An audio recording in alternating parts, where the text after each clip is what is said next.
The Wolf freezes in the crosshairs the 14th of June 1943, North Atlantic, 800 miles west of Brest. Salt spray lashes the conning tower of U-530. Dawn is a thin gray blade on the horizon. Kapitänleutnant Kurt Lange presses his eyes to the attack periscope, breath fogging the rubber eyepiece. There, a lone freighter, plodding east at 9 knots, thin smoke curling from her stack like a lazy cigarette. No escort in sight. Lange's lips part in the smallest of smiles. Target bears 092. Range 4,000 meters. Down scope. Below, in the control room, the air is already sour with diesel, sweat, and fear. 47 men crammed into a steel coffin that smells of unwashed bodies and battery acid.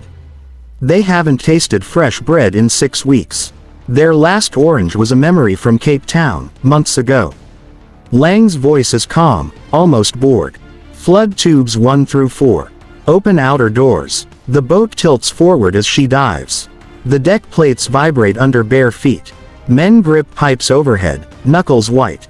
Torpedo mates slap the eels home with the dull clang of destiny. Then the world explodes. Depth charges. Not 1 or 2, a perfect pattern. 6 thunderclaps in a perfect circle around them. The pressure hull screams. Cork insulation rains from the overhead like gray snow. Lights die. A pipe bursts, scalding steam hissing across the control room. Lange is thrown against the periscope well, blood in his mouth. On the surface, the destroyer USS Boyle rolls past at 30 knots, her Hedgehog mortars still smoking. Sonar pings hammer the water like the heartbeat of an angry god. Another pattern. Closer. U-530 is dying. Lange knows it. Every man aboard knows it. He grabs the voice pipe with a split lip. Blow all tanks. Surface. Prepare to abandon ship. The boat rockets upward, broaching like a wounded whale. Cold Atlantic floods through the hatch before anyone can dog it shut. Men scramble up the ladder coughing, vomiting, half naked in the freezing dawn. And then they see her. USS Boyle, sleek, gray, impossibly clean. Her crew already lining the rails in pressed dungarees, sleeves rolled, cigarettes glowing. A sailor on the forecastle waves cheerfully, as if greeting friends at a pier. Lange stands on the casing of his sinking submarine, hands raised, water to his knees. His men cluster around him, shivering, some weeping openly. They have not eaten hot food in 21 days. Their lips are cracked, their eyes sunken. A motor whaleboat hooks on. American sailors in crisp life jackets haul the Germans aboard like drowned rats. One of the Boyle's cooks, a big red-headed kid from Brooklyn, leans over the gunwale and grins. "Hey Jerry, you guys want some ice cream?" The Germans think it's a cruel joke. Ice cream, here, in the middle of the ocean. The Brooklyn kid disappears below and comes back with a steel tray. On it, 10 heaping bowls of vanilla ice cream, chocolate sauce still steaming from the galley urn. He hands the first bowl to Lange himself. Kurt Lange, 29 years old, holder of the Knight's Cross with oak leaves, stares at the spoon like it's a live grenade. His fingers tremble so hard the ice cream slides. He hasn't tasted sugar since Christmas. He takes one bite, then another. His eyes fill with tears he cannot explain. Behind him, his crew devour the bowls in total silence, afraid the Americans will change their minds. One young Obersteuermann drops his spoon, falls to his knees on the destroyer's deck, and quietly begins to sob. The Brooklyn cook watches, confused, then shrugs and goes back for seconds. You are standing on the destroyer's main deck now, barefoot on warm steel. The sun is climbing, the wind smells of coffee and fresh paint, and the Atlantic looks almost friendly. U-530 has already rolled over and vanished with a tired sigh, taking her war logs, her code books, and her last torpedo with her. 47 German sailors huddle in a silent knot near the depth charge racks, guarded by 2 teenage American seamen who look more curious than hostile. Someone has found blankets. Someone else has produced thick navy blue sweaters that still smell of mothballs. The Germans pull them on like children dressing in their father's clothes. They keep staring at 3 things they cannot process. First, the ship herself. USS Boyle is moving at 25 knots into a head sea and barely rocking. Her turbines sing instead of rattle. Every valve gleams. There is no rust, no oil-soaked rags, no desperate patches of battle damage. She looks as if she left Norfolk yesterday, not as if she has been hunting submarines for 9 straight months. Second, the food. The mess deck doors are open. You can see the galley from here, shining stainless steel, electric coffee urns the size of torpedoes, and a soft-serve ice cream machine the size of a 40mm Bofors mount. It is humming right now, while depth charges are still being reloaded aft. The machine never stops. It runs on the ship's turbo-electric drive. It makes ice cream 24 hours a day, even when general quarters sounds. Third, the crew. They are laughing. A gunner's mate is showing a German bootsman a pin-up of Rita Hayworth taped inside his locker. Another sailor is handing out Camel cigarettes by the handful. No one is screaming at the prisoners. No one is hitting them. A pharmacist's mate is already wrapping frostbitten toes and passing out aspirin like candy. Kapitänleutnant Lange stands at the rail, blanket around his shoulders, watching a chief machinist's mate casually lick chocolate sauce off his thumb while checking the pressure on AK gun. The chief notices Lange staring and grins. "Yeah, skipper, we got 3 of these ice cream makers on board. 1 for officers, 1 for chiefs, 1 for the crew." Admiral King himself said morale is ammunition. Lange does not answer. He is trying to do the math in his head. 1 Fletcher-class destroyer, 2,500 tons, carries 3 electric ice cream machines that weigh almost half a ton each. That is 1,500 pounds of American war effort dedicated solely to frozen dessert. Germany cannot give her submarine crews fresh milk. Germany cannot give her submarine crews oranges. Germany is rationing coal for civilians this winter. A voice crackles over the 1 megacoulomb. Now hear this. Captured enemy personnel will be fed chow with the crew. No restrictions. That is all. The Germans are led below in single file. They duck through the hatch, blinking at the bright lights inside the mess decks. Long tables are already set. Real plates. Steel forks that are not bent. The smell hits them like a physical blow. Bacon, eggs, real butter, pancakes stacked high, syrup in glass pitchers.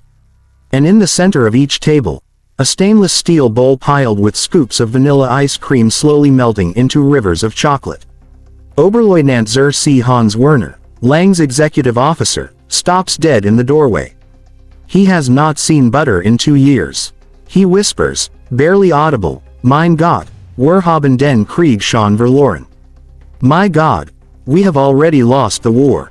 The American mess cooks wave them forward like it's Sunday brunch back home. Grab a tray, fellas. Plenty more where that came from. Lange takes a seat between 2 American lieutenants who offer him coffee. Black, no sugar ration, just black, endless, hot. He wraps both frozen hands around the mug and feels the warmth crawl all the way to his elbows. One of the lieutenants, a Texan with a slow drawl, leans over. "So, Captain, how's the ice cream treatin' ya?" Kurt Lange looks down at the bowl in front of him. He thinks of the children in Hamburg who will never taste ice cream again. He thinks of the Führer's speeches about sacrifice and total war. He thinks of the 40,000 tons of shipping he has sent to the bottom. Then he picks up the spoon. The sun has set crimson over an empty sea. USS Boyle steams east at economical speed, bound for Derry, Northern Ireland. Her prisoners are no longer on the mess decks. They have been moved aft, to a cleared torpedo storage compartment turned makeshift brig, but the door is open and only one bored Marine stands watch with an unloaded rifle. Kurt Lange sits alone in the office's wardroom under the watchful eye of Lieutenant Commander Elijah Cohen, skipper of the Boyle.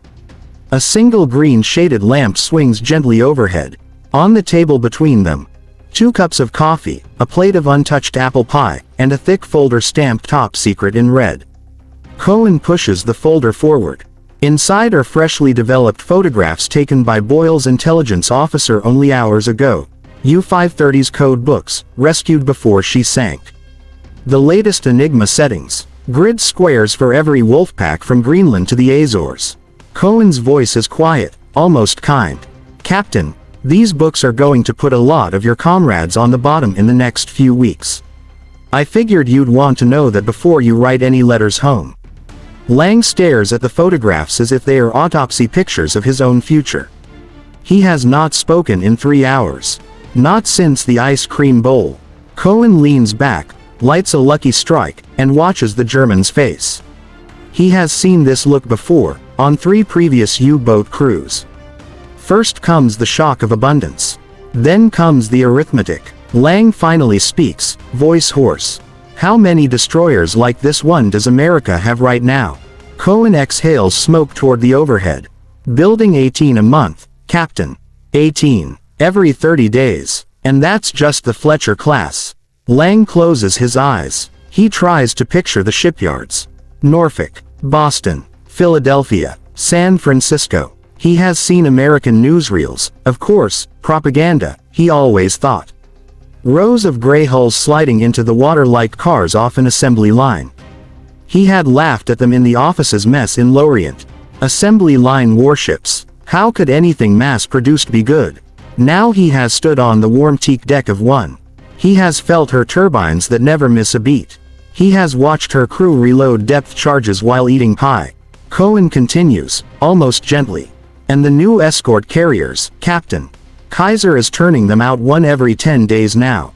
Little jeep carriers. Ugly as hell. But each one carries 20 planes and sails with 6 destroyers just like this one. We call the groups hunter-killer.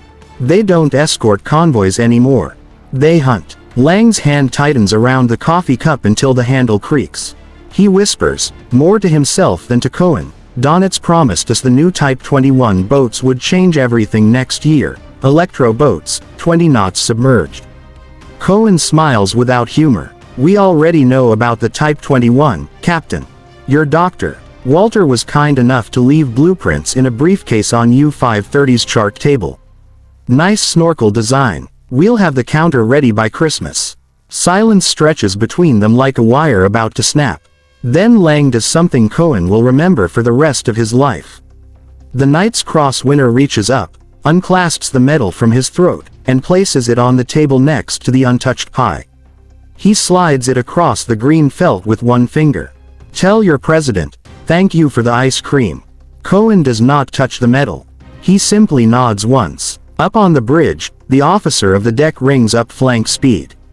Far astern, the sonar team has just picked up a new contact. Another wolf. Another hunt beginning before the last one has even ended. Below, in the makeshift brig, the rest of U-530's crew sleep on mattresses for the first time in months. Some of them are smiling in their dreams. Some are crying. And in every one of their dreams, there is the taste of vanilla.